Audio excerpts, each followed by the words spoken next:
When I applied for every course that I possibly could within interior design in Melbourne, and made sure I checked VTAC. I read everything I could on VTAC. I checked it pretty much daily. With VTAC, when you're applying, the deadlines are so important, so check the requirements.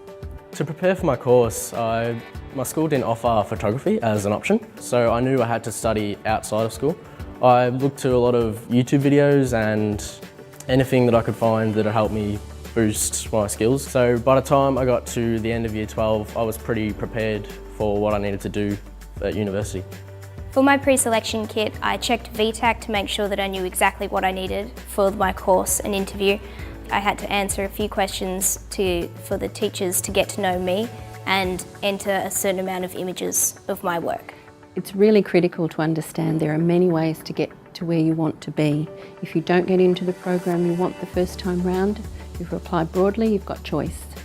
I would really also advise you to attend the open day. So that's a really important moment where different programs open their doors up to prospective students, and that's a really great way to get a sense of what each course is really like. So design courses, for instance, are really different across different organisations, so by attending each open day you'll really start to understand those differences. I think the common mistakes with students presenting their work through folio is that they rely on the subjects they might have just done in school.